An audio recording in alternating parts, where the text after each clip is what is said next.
하나님의 말씀은 히브리서 2장 말씀이 되겠습니다. 하나님의 말씀은 히브리서 2장 1절 말씀에서 4절 말씀이 되겠습니다.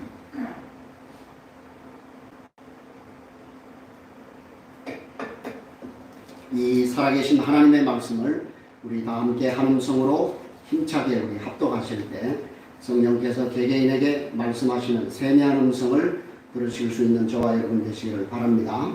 그러므로 우리는 들은 것에 더욱 유념함으로 우리가 흘러 떠내려가지 않도록 함이 마땅함이라.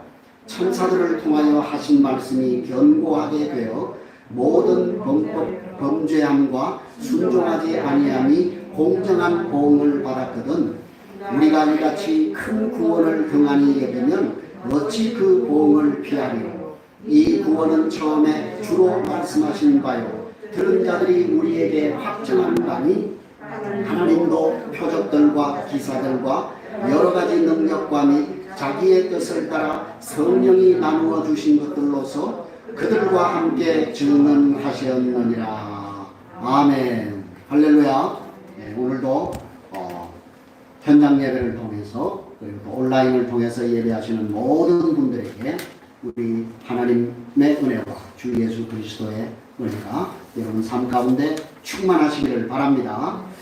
우리는 지난 시간에 이제 천사보다 우월하신 하나님의 아들에 대해서 공부를 했습니다. 그렇죠? 뭐 다른 말로 하면 하나님의 아들로 오신 예수님의 신성에 대해서 우리가 공부를 했다. 이렇게 얘기할 수 있습니다. 자, 히브리서 1장과 2장에서는 특별히 히브리서 1장에서는 하나님의 아들이신 예수 그리스도의 신성에 관해서 집중적으로 우리에게 다루고 있고요. 그리고 이제 우리가 다음 주에 보게 될 2장에서는 2장 5절부터 18절 말씀까지는 예수 그리스도의 인성에 대해서 사람이 되신 예수 그리스도에 대해서 우리에게 잘 설명을 하고 있는 것을 보게 되는 것입니다. 그래서 그것을 우리가 신학적인 용어로 얘기하면 이 1장을 가리켜서 우리는 하나님의 아들 예수 그리스도의 신성에 관해서 기록됐다고 했으니까 신성은 말 그대로 높아지심이죠. 그래서 높음의 기독론이라 이렇게 신학적으로 얘기를 한다. 높음의 기독론이다. 그리고 2장은 예수님의 사람이 되신 인성에 대해서 기록했다고 해서 낮아지심. 하나님이 사람이 되셨으니까, 그죠? 성육신하셔서 사람이 되셔서 우리를 위해서 십자가에 돌아가신 그 인성에 관한 것을 기록했기 때문에 높아지심이 아니고 낮아지셨다고 해서 낮아지심의 기독론이다. 이렇게 신학적으로 얘기를 하는 것이죠. 그래서 이 높아지심의 기독론과 낮아지심의 기독론이 합쳐서 이제 우리가 다음 주에 보게 될 이 2장 17절 18절 말씀을 보면 그분이 높아지심과 낮아지심을 통해서 우리의 대제사장이 되셨다. 이렇게 결론을 내리는 거예요. 그래서 이것이 굉장히 오늘 우리에 있어서 중요한 것이죠. 그래서 1장에서는 하나님의 아들의 그 신성의 능력을 기록했다고 했습니다. 그것을 제가 여러분에게 그 아들의 삼중직이라고 그렇게 얘기를 했죠. 자, 그래서 여러분 예수님은 이 삼중직, 다시 말해서 선지자 그리고 제사장, 왕의 이 세 가지 직분을 예수님은 다 감당하셨다고 말씀을 했습니다. 그렇죠? 그래서 그 히브리서 1장 1절 이하의 말씀에서 옛절에는 하나님이 선지자들로 말씀하셨는데 마지막 날에는 종말에는 말세에는 누구를 통해서 말씀하셨다고요? 아들을 통해서 말씀하신 선지자적인 역할을 하신 이 예수 그리스도에 대해서 우리에게 말씀하고 있는 것이죠. 그 다음에 그 예수님의 대사장적인 능력은 무엇이라고 했습니까? 그분은 우리의 죄를 뭐 했다고요? 사할 능력을 가지신 무엇이다? 대제사장. 제사장의 역할을 감당하신 분이다. 그리고 그분은 또 하나님의 어디에 앉아 계신다고요? 우편에 앉아 계신 왕으로서의 이 직을 감당하신 분이다. 그래서 예수 그리스도의 이 삼중직, 선지자, 대제사장, 제사장, 그리고 왕적인 이러한 모든 직분을 감당하신 분이다. 이렇게 말씀을 하고 있는 것입니다. 자, 그래서 그 아들이 갖고 있는 그 천상의 긍정적인 지위, 높은 지위를 갖고 있는 천사, 그죠? 그래서 그 당시 사람들이 그 천사를 어떻게 했다고요? 숭배, 신앙의 대상으로 그렇게 했단 말이에요. 그죠? 숭배하고, 그죠? 절하고, 경배하고, 그렇게 했단 말이에요. 그래서 이 천사와 비교해서 그 하나님의 아들이신 삼중직을 가지신 그 하나님의 아들은 얼마나 더 천사보다 우월하냐, 뛰어나냐, 그걸 우리에게 말씀을 하면서 14절에서 1장 14절에서 결론적으로 우리에게 뭐라고 말씀합니까? 너희들이 그렇게 숭배하고 경배하려고 하는 그 우월적인 지위를 갖고 있는 천사는 어떤 존재라는 거예요? 구원받은 하나님의 성도들을 섬기기 위해서 보내심을 받은 섬김의 영이다. 그러니까 너희는 천사를 뭐 하지 말라? 숭배해서는 안 된다. 경배해서는 안 된다는 거예요. 그걸 우리에게 얘기를 하고 있는 것입니다. 자, 그래서 이제 오늘은 우리가 2장 1절에서 4절 말씀까지 이 짧은 구절이긴 합니다만은 이 짧은 구절이 갖는 의미가 굉장히 큽니다. 이 2장 1절에서 4절 말씀까지의 내용이 무엇을 우리에게 가르쳐주고 있냐면은 1장 전체의 내용에 대한 권면을 우리에게 말해주고 있는 것입니다. 그래서 여러분 이 히브리서는 아주 이런 특징이 있어요. 교리를 먼저 말씀을 하고 교리로서 끝나는 것이 아니에요. 그 교리를 말했으면 그 교리에 대한 적용적인 권면이 반드시 그 말씀 속에 들어가 있다는 거예요. 이런 것이 계속해서 반복적으로 이렇게 이 히브리서 전체에 나오고 있는 것을 보게 되는 것입니다. 그래서 오늘 우리는 이 1장에 대한 권면에 대한 적용 부분을 함께 공부하도록 하겠습니다. 자, 함께 우리 1절을 다 함께 합독하시겠습니다. 시작. 그러므로 우리는 들은 것에 더욱 유념함으로 우리가 흘러 떠내려가지 않도록 함이 마땅함이라. 여러분, 이것은 명령이에요. 명령. 권면이기도 하지만 명령이에요. 마땅하다라고 하는 것은 해도 되고 안 해도 되는 그런 것이 아니에요. 마땅하다. 반드시 해야 된다는 것이죠. 자, 여기서 여러분 저자가 지금 이 2장 1절에서 그러므로 라고 이렇게 접속사를 쓰고 있잖아요. 그죠? 그래서 여러분들이 성경을 읽으실 때 이런 접속사들을 유의해서 여러분들이 보셔야 성경을 잘 이해를 할 수 있게 되는 것입니다. 그러니까 여기에서 2장 1절에 나오는 그러므로라고 하는 이 접속사는 뭘 얘기하는 것입니까? 1장에 언급된 전체 내용을 다 함축하고 있는 단어라고 하는 것을 여러분이 기억하셔야 됩니다. 자, 1장의 내용이 무엇이었다고요? 하나님의 아들이신 그리스도가 누구보다도 천사보다도 월등히 우월하신 분으로서, 그죠? 그 아들이신 예수 그리스도가 모든 이런 위에 뛰어난 그리스도이심으로 너희는 들은 것에 더욱 유념함으로 흘러 떠내려가지 않도록 함이 마땅하다. 이렇게 얘기할 수가 있는 겁니다. 그래서 이 그러므로라고 하는 단어가 굉장히 중요하지 않습니까? 자, 그래서 여기 이제 우리가 이 적용 부분을 얘기하는데 사실은 이게 굉장히 중요해요. 제가 여러분에게 아무리 많은 설교를 해도 여러분이 이 교리적인 설교를 만약에 여러분이 들었을 때 그 교리적인 설교를 여러분이 듣고 여러분이 가장 중요한 것은 뭐예요? 아, 그렇구나, 맞구나. 이게 중요한 게 아니고 뭐가 중요한 거예요? 적용이 중요한 거예요. 그렇죠? 내 삶에 그 말씀을 적용해서 내가 어떻게 실천하며 살 것인가? 우리가 이게 약해요. 그렇죠? 교리적으로는 우리가 많은 지식을 가지고 있는데 뭐가 약해요? 실천을 안 하는 거예요. 실천을 안 하는 거예요. 이거 우리가 고쳐야 돼요. 우리가 많은 성경의 지식을 아는 것보다도 한 가지 내가 교리를 알았을 때 그 교리의 말씀을 따라 진리의 말씀을 따라 행하는 삶, 지키는 삶, 그렇죠? 열매 맺는 삶, 그것이 우리에게 있어서 더 중요하다는 거 하는 것입니다. 그러니까 여러분 보세요. 천사보다 뛰어나신 아들이신 예수 그리스도의 복음에 대해서 너희가 듣지 않았느냐는 것입니다. 들었지? 들었다고 한다면 너희가 뭐 해야 된다? 유념해야 된다. 유념해서 너희가 흘러 떠내려가지 않도록 함이 마땅하다라고 하는 거예요. 여기 유념함이라고 하는 단어가 있는데 유념함이라고 하는 뜻이 뭐냐고 하면 여기에는 뭐 여러 가지 이제 의미가 있습니다. 더욱 많이 주의해서 숙고해야 된다. 또 다른 말로는 잊지 않고 기억하는 것이라고 하는 것입니다.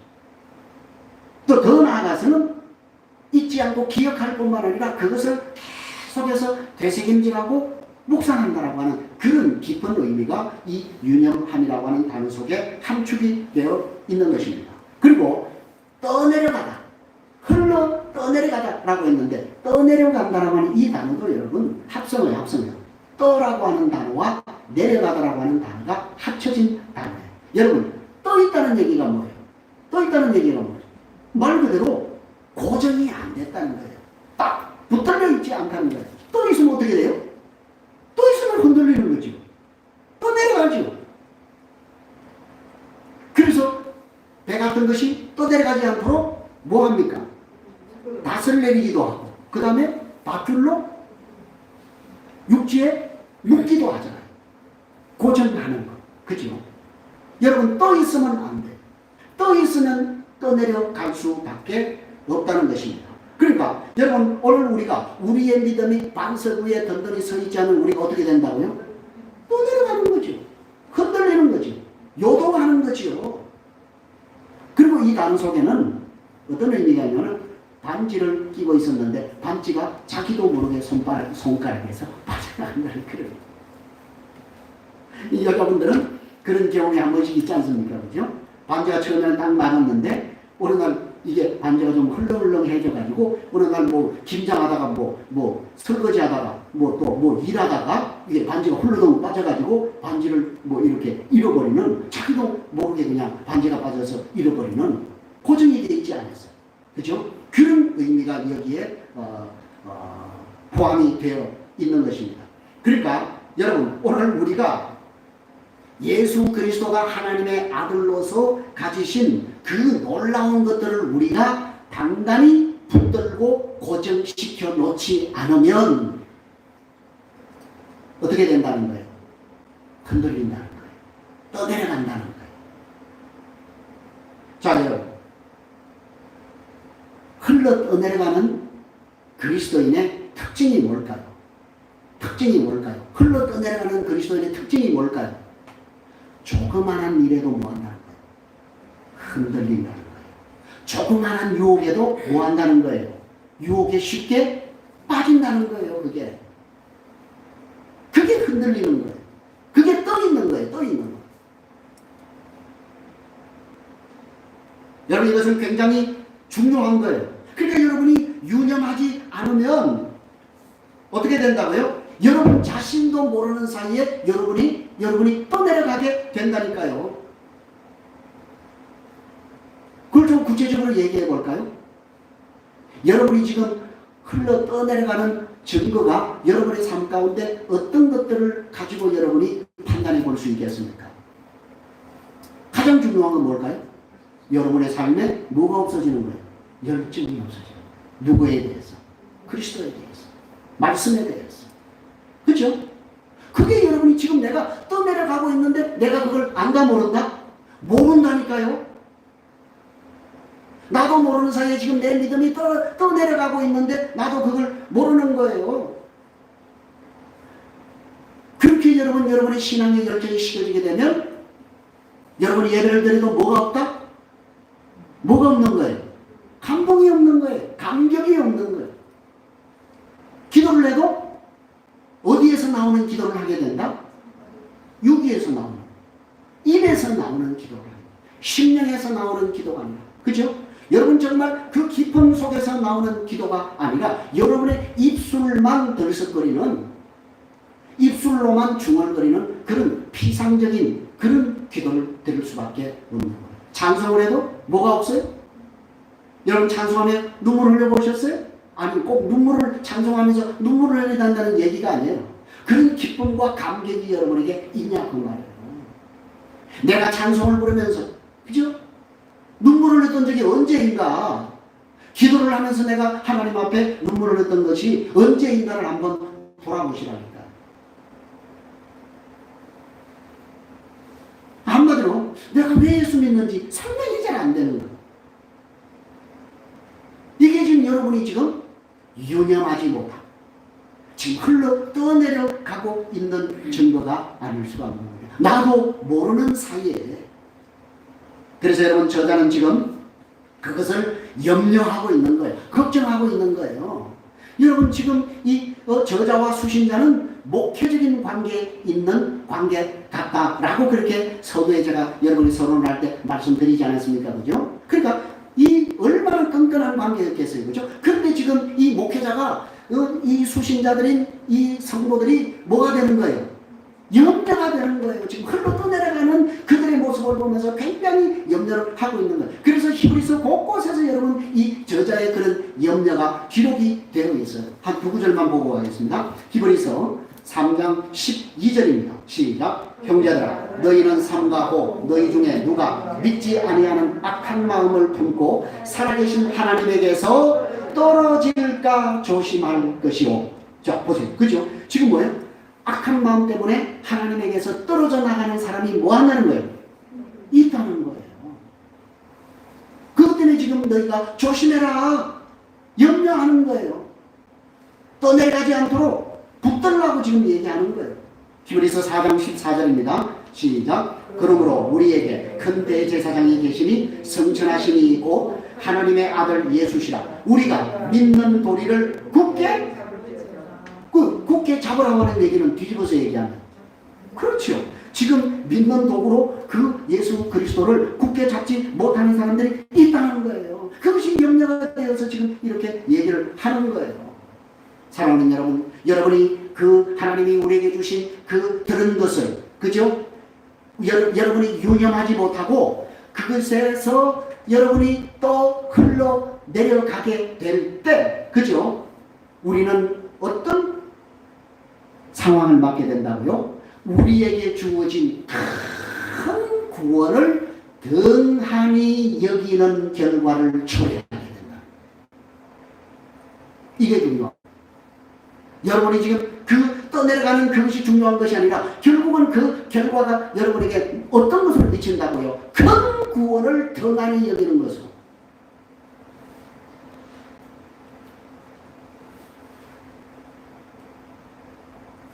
여러분, 내가 하나님의 자녀라고 하면서 우리는 조그마한 세상 일에도 쉽게 흔들리고 우왕좌왕하고 무기력한 그런 모습을 보이는 사람들이 얼마나 많이 있는지 알 수가 없습니다. 그래서 우리가 여기에서 정말 흔들리지 않고 굳건하게 서서 반석 위에 서서 우리가 흔들리지 않는 그런 믿음을 가지는 유념함으로 믿음이 견고히 서 있어야 되는 이유가 뭐냐? 그런 사람이 흔들리지 않고 담대하게 살아갈 수 있다는 거예요. 그래서 여러분 정말 유념함으로 믿음이 견고히 서 있는 사람들은 흔들리지 않아요. 오히려 위기 앞에 그들은 뭐한다? 오히려 담대해진다니까요.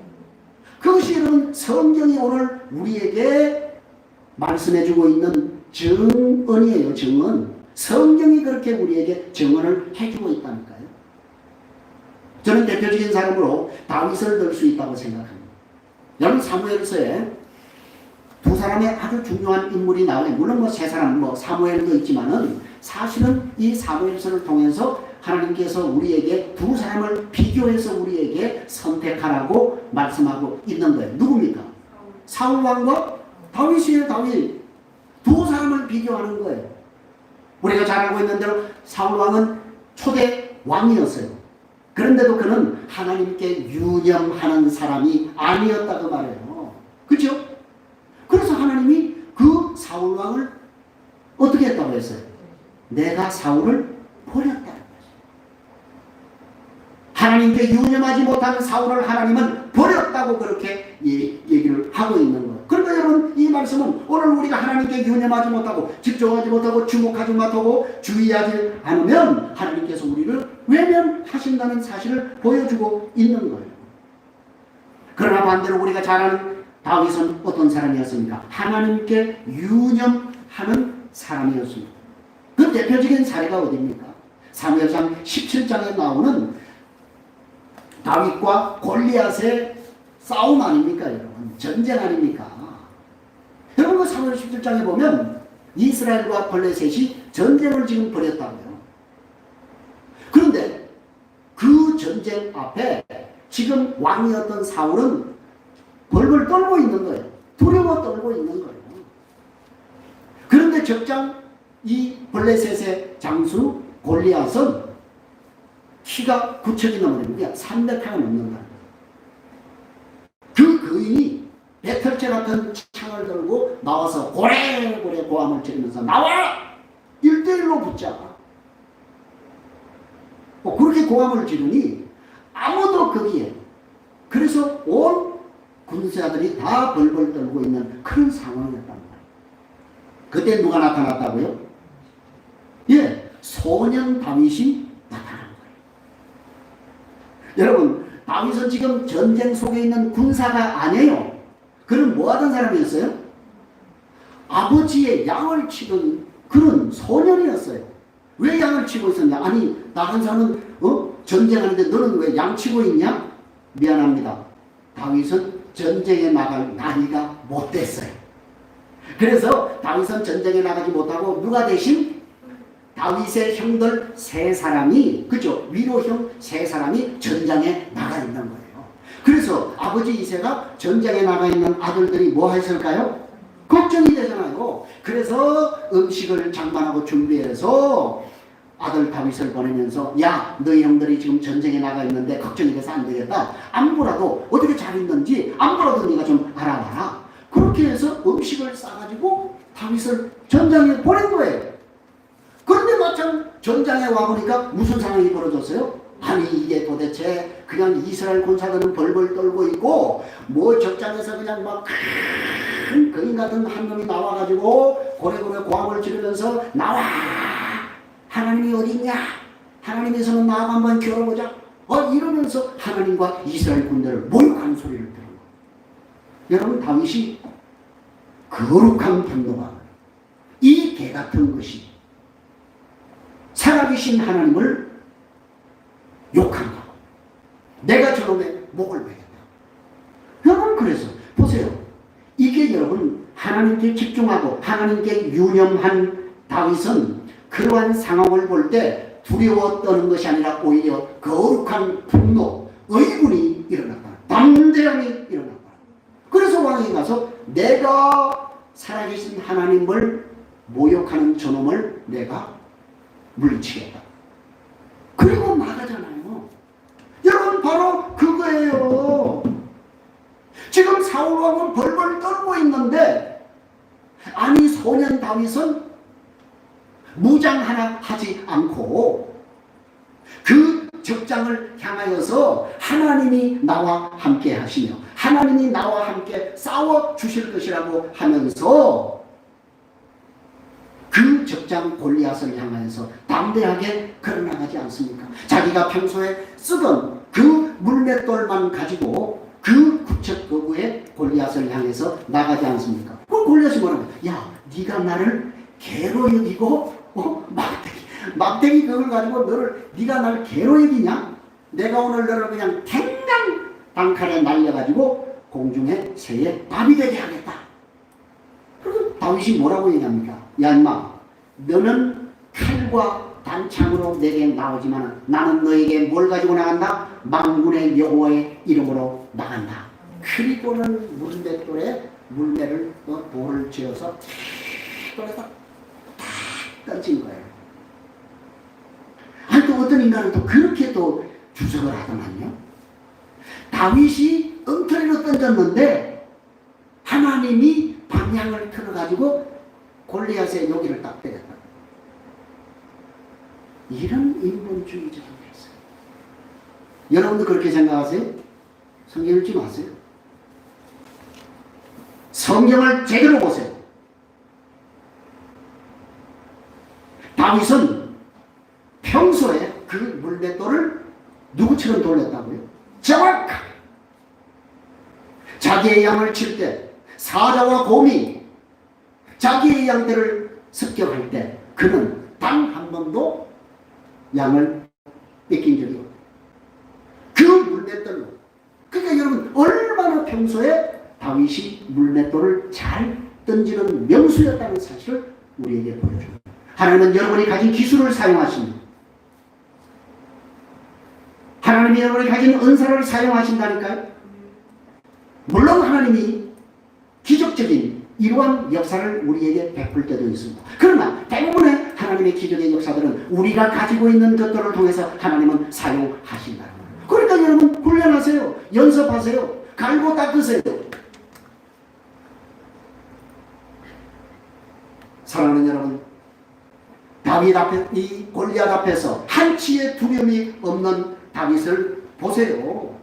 그러니까 여러분 정말 오늘 이러한 사실을 우리가 볼 때 우리가 하나님의 말씀에 유념한다라고 하는 이 사실이 우리에게 있어서 얼마나 중요한지 알 수가 없는 것입니다. 오늘 이 다윗의 사건이야말로 바로 우리가 들은 것, 다시 말해서 천사보다 우월하신 그리스도의 복음에 유념하고 살아가고 있는 사람들이 삶에서 맛볼 수 있는 하나님의 능력이 아닐 수가 없는 것입니다.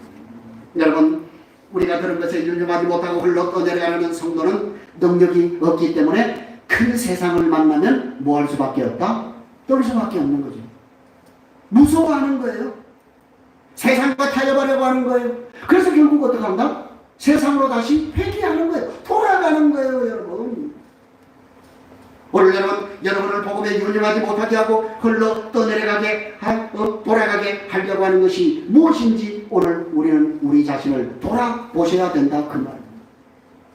그게 돈일 수도 있고요, 명예일 수도 있고요, 건강일 수도 있고 쾌락일 수도 있고. 나를 지금 다시 하나님 말씀에 유념하지 못하고 자꾸 뒤를 돌아보게 하는 것이 무엇인가? 그것이 육신의 정욕인지 안목의 정욕인지 이생의 자랑인지 무엇인지 돌아보시란 말이에요. 그리고 우리는 그 모든 것에서 돌이켜서 그리스도께 유념하셔야 된다고 합니다. 그리고 우리가 받은 큰 구원을 생각해 보시라고 합니다. 그렇지 않으면 우리에게 주어진 이 구원을 우리는 등한히 여기는 과오를 범하게 된다고 합니다. 여러분, 하나님께서 저와 여러분에게 주신 이 큰 구원을 등한히 여기면 우리는 어떻게 된다고요? 잘 보세요, 여러분. 자, 보세요. 그러면 우리가 여기에서 우리에게 주어진 큰 구원이라고 하는 것이 도대체 무엇인지 우리가 공부를 해야 되겠죠. 그죠? 자, 본문 2절과 3절 상반절을 우리 다 함께 같이 읽겠습니다. 시작. 천사들을 통하여 하신 말씀이 견고하게 되어 범죄함과 순종하지 계속 읽으세요.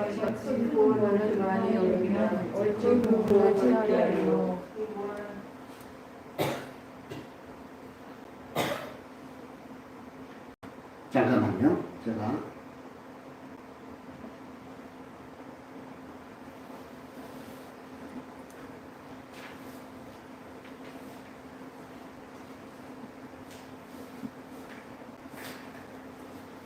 이 부분을 제가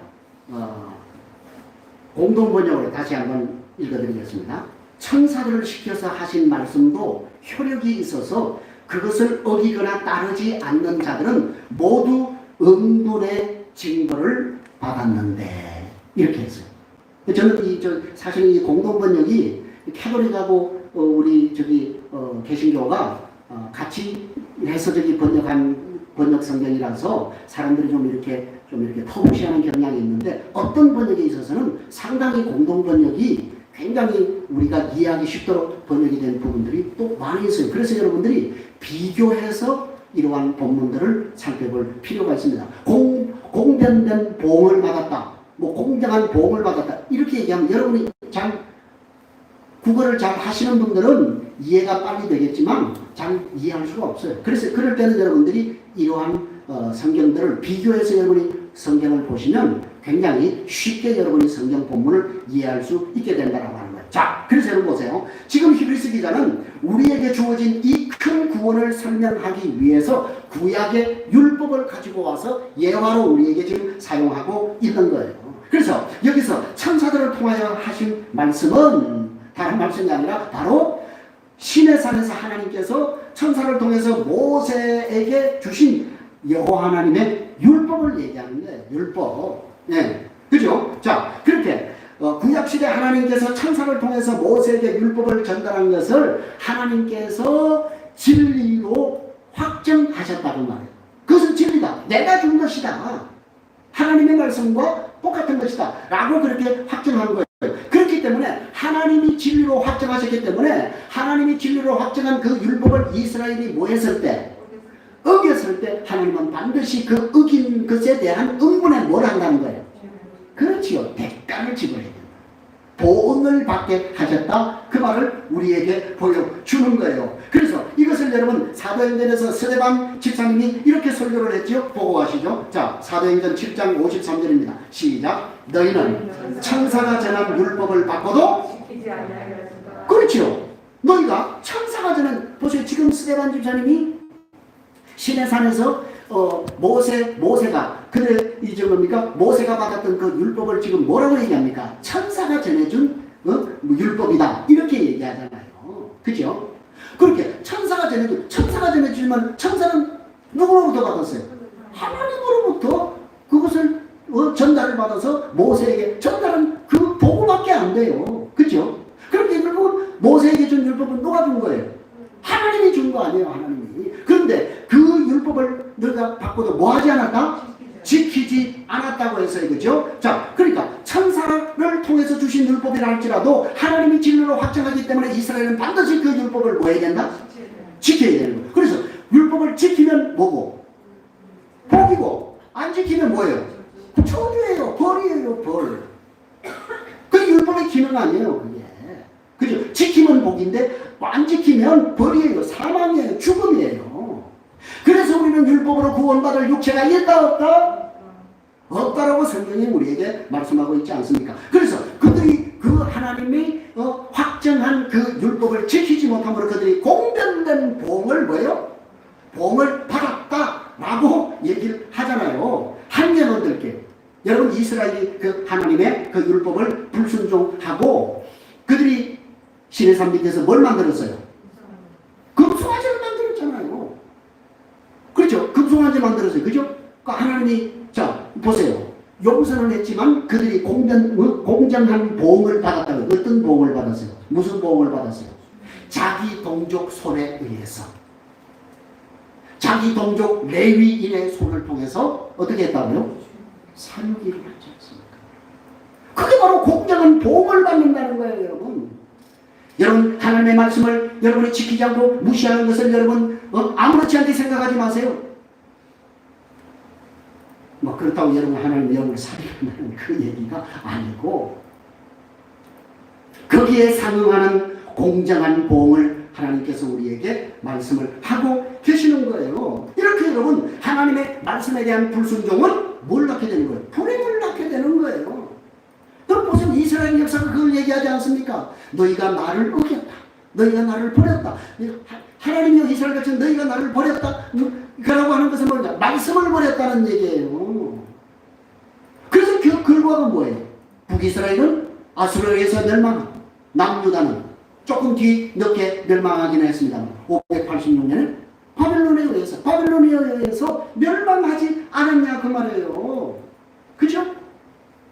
근데 보세요.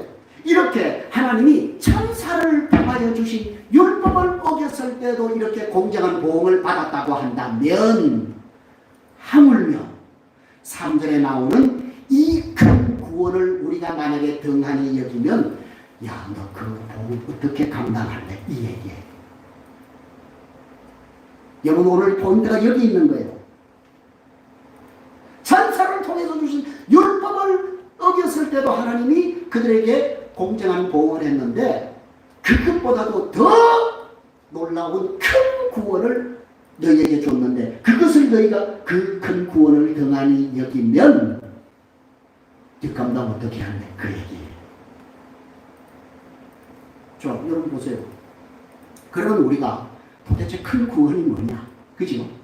그걸 우리가 봐야 되잖아. 아니 큰 구원이 뭔데 이게 율법보다 더 놀라운 것이냐? 예, 그렇습니다. 여러분 이 큰 구원은 율법보다 훨씬 더 놀라운 것입니다. 여러분 모세의 큰 구원이 무엇입니까? 아까 우리는 하나님께서 천사를 통해서 모세에게 구약의 율법, 다시 말해서 하나님의 말씀을 주셨다고 말씀하지 않았습니까? 자, 여러분에게 질문합니다. 여러분 구약 성경, 그죠? 구약 성경 이 39권은 지향점이 있어요. 하나의 지향점이 있어요. 그죠? 그 지향점이 누구예요? 그렇지요. 바로 그거예요. 여러분 구약 39권 전체가 어디 한 곳을 지향하고 있는데 그 지향점이 바로 예수 그리스도다 그 말. 예수 그리스도는 그 한 분을 향해서 39권이 전부 그분을 향해서 달려가고 있는 거예요. 그러니까 여러분 이 구약은 전부 예수 그리스도를 지향하는 것이라고 한다면 그렇다고 한다면 그 큰 구원은 무엇이냐 그 말이에요. 그러니까 구약에서 천사를 통해서 주신 율법을 예수 그리스도께서 인간의 몸을 입고 오셔서 하나님이 인간의 몸을 입고 오신 것을 우리가 뭐라고 표현합니까? 그죠? 성육신이라고 해요. 성육신. 그죠? 그죠?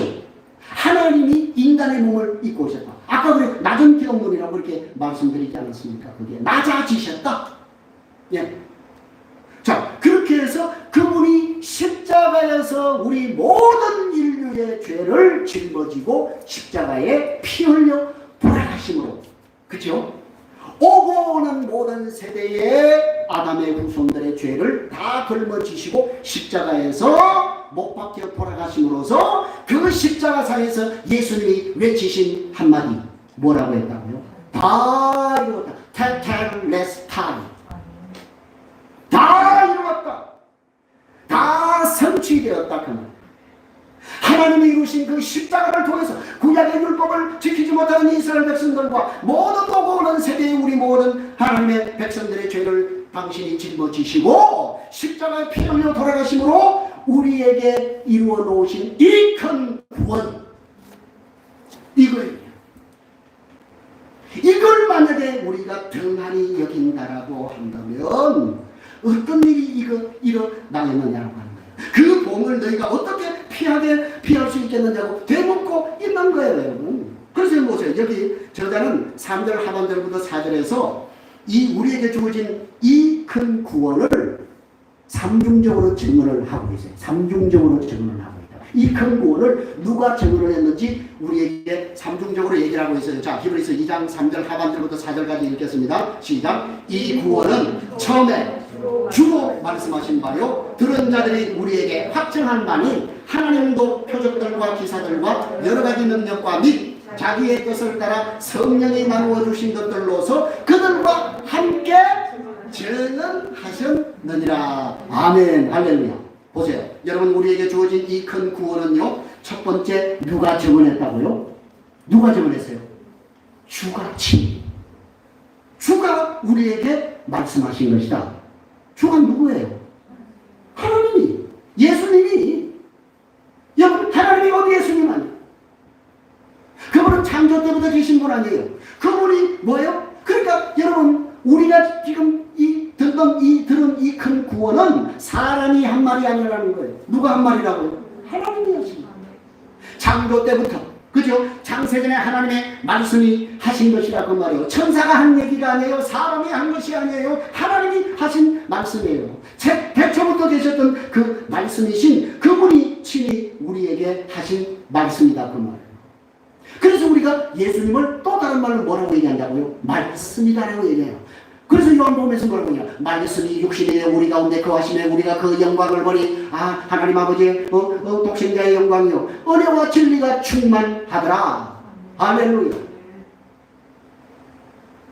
여러분 우리에게 주어진 구원이 이런 구원. 하나님이 친히 말씀. 그죠? 그리스도가 친히 우리에게 하신 말씀. 그 다음에 두 번째 이 큰 구원은 누가 증언했다고요? 누가 증언했어요? 들은 자들이 증언했다. 여러분 여기 들은 자들이 누구예요? 들은 자들이 누구예요? 사도들 아니에요. 사도들. 예수님을 그들은 직접 보았습니다. 그렇죠? 그분과 함께 그분을 만지고 그분과 함께 먹고 함께 자고 함께 웃고 함께 울고 그 12사도 그 12사도들만 있었습니까? 아니죠. 70인들이 있었죠. 또요. 나중에 예수님을 만난 사도 바울과 같은 사람. 그렇죠? 이런 사람들이 들은 사람들이 보고 들은 사람들, 그 사람들이 우리에게 뭐 한 거라고요? 확정한 것이라고 얘기를 하고 있지 않습니까? 그래서 여러분, 이렇게 그 예수를 만난 바울 같은 사람은 어떤 삶의 변화가 있었습니까? 그는 바리새인이요, 로마 시민들을 갖고 있었던 사람이요, 그렇죠?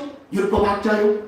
그는 가만히 있어도 정말 부귀영화를 누릴 수 있는 그런 사람이었음에도 불구하고 그 큰 구원이신 예수 그리스도를 만나고 경험하고 난 다음에 자기의 모든 부귀영화를 전부 배설물로 여러분 보세요.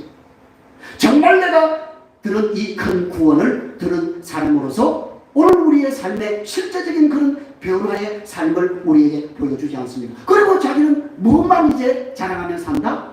예수 그리스도와 십자가만 자랑하며 산다 라고 얘기하면서 그들에게, 제자들에게 뭐라고 얘기합니까? 복음을 부끄러워하지 말고 복음과 함께 고난을 받으라 라고 얘기를 하지 않습니까? 그래서 여러분, 나중에 우리가 보겠지만 히브리서 11장에 가면 믿음장이 나오잖아요. 믿음장. 그 믿음장이 다 뭐예요? 큰 구원을 바라보는 그 믿음의 우리 선진들의 얘기가 거기에 장황하게 나오고 있지 않습니까? 그래서 그들은 정말 이 땅에서 정말 한평의 그러한 소리도 갖지 않고 저 더 나은 본향을 바라보며 나그네와 순례자로 살았다. 그게 여러분, 들은 자들이 우리에게 확정한 복음이에요. 큰 구원이에요. 마지막으로 세 번째, 이 큰 구원은 누구도 증언한다고요? 그렇죠. 성령을 통해서 하나님도 친히 증거한다 라고 지금 4절에서 우리에게 말씀하고 있잖아요. 하나님이 친히 증거하신다. 하나님도 친히 증거하신다. 그런데 여러분, 하나님이 친히 우리에게 증거하시는 방법이 뭐예요? 그건 하나님이 친히 우리에게 뭐예요? 이적과 기적과 표적과 이사를 보이는 거. 그것이 뭐예요? 진리라고 하는 것을, 그것이 구원이라고 하는 것을. 그렇죠? 그러니까 여러분, 예수님이 기적을 일으킨 것은 그 사람을 뭐 하는 거예요? 자, 그 사람 보세요. 지금 죽을 사람을 예수님이 고치셨어요. 그건 예수님이 그 사람에게 뭘 보여준 거예요? 큰 구원을 보여준 거예요. 구원하는 거 아니에요. 그죠? 마찬가지죠. 그런데 그것을 하나님이 직접 그렇게, 예수님이 그래서 이 땅에 오셔서 하신 삼종적 사역이 있지 않습니까? 그죠? 가르치시고 고치시고 전파하셨다. 모든 병자를 고치시고. 그죠? 이게 바로 예수님이 큰 구원이라고 하는 것을 친히 당신이 증언을 하신 것이라고 말해요. 그리고 여러분, 하나님은 또 하나님이 친히 증거도 하시지만 누구를 통해서? 사도들을 통해서. 그래서 12제자를 보내실 때는 그들에게 그냥 보내시지 않고 무슨 능력을 주셨다? 귀신을 쫓아내고 병을 고치고 치료하는 그런 능력을 그들에게 주시면서 가라 라고 말씀하지 않습니까? 그래서 그 능력을 받은 제자들이 나가서 병자들에게 손을 얹었더니 낫고, 그죠? 죽은 자들에게 손수건을 얹었더니 죽은 자들이 살아나고, 이게 하나님의 큰 구원을 하나님이 제자들을 통해서 드러나게 하시고 나타나게 하신 놀라운 사실을 우리에게 보여주시는 거예요. 그래서 그 복음이 거짓이 아니라고 하는 것을 증거한 그러한 모든 사실을 우리에게 보여주고 있는 것입니다. 그러므로 여러분, 이 모든 것들, 표적들, 기적들, 능력들은 이 같은 큰 구원을 그들로 알게 하기 위한 일종의 하나님의 구원의 초대장이었던 거예요. 사랑하는 여러분, 하나님 오늘도 우리에게 이 놀라운 큰 구원의 초대장을 사람들에게 전파하기를 원하신다. 누구를 통해서? 제자된 우리를 통해서 하나님은 이 사실을 증언하기를 원하신다. 그 말이에요. 사랑하는 여러분, 이렇게 우리에게 주어진 이 놀라운 큰 구원을 여러분이 등한히 하시겠습니까? 워렌 위어스기라고 하는 유명한 목사님이 계신데, 이분이 그리스도인이 말씀을 떠나면 나타나는 현상을 5가지로 말씀을 했어요. 여러분이 어디에 해당되는지 한번 보세요. 첫째는 그리스도인이 말씀을 떠나게 되면 표류하게 된다고 했습니다. 그죠? 표류한다는 게 뭐예요? 떠댕긴다는 거죠. 우왕좌왕한다는 거죠. 갈팡질팡한다는 거죠. 마음을 한 곳에 고정하지 못하고 이럴 때 우리는 위험을 감지해야 됩니다. 여러분, 우리가 말씀을 따르면 이렇게 표류하는 신앙이 되고 이 단계에서 넘어가면 우리가 말씀을 의심하게 되는 거예요. 이게 어디 나와요? 에덴 동산에서 아담과 하와 하나님의 말씀을 의심하면서 진짜 하나님이 죽는다고 했냐? 안 죽어. 의심이 생겼어. 이런 의심이 결국 그들을 망하게 하지 않았습니다. 보세요. 표류하게 되고 의심하게 되고 이 의심이 결국은 어디까지 나간다? 세 번째로는 말씀을 둔하게 만든단 말이에요. 둔감하게 만든다 그 말이에요. 말씀을 들어도 은혜가 안 돼. 뭔 말씀인지 이해가 안 돼. 여러분 말씀이 둔해진다고 이것은 굉장히 여러분 정말 아픈 것으로 여러분 느끼셔야 돼요. 마치 여러분 나병 환자가 자기 손가락이 지금 뚝뚝 떨어지는데도 알아요 몰라요? 칼로 여러분 쑤셔도 알아요 몰라요? 무뎌져서 아픈 줄 모르는 거예요. 자기가 지금 죽어가고 있는데도 떨어져 나가고 있는 살점이 떨어져 나가고 있는데도 모르는 것처럼 무감각하게 된다. 이렇게 될 때 우리의 삶은 네 번째 단계로 어떻게 나가느냐? 불순종으로 나가게 된다. 이 불순종이 결국 마지막 단계 배교로 나가게 된다. 사랑하는 성도 여러분, 여러분의 시선은 지금 어디를 향하고 있습니까?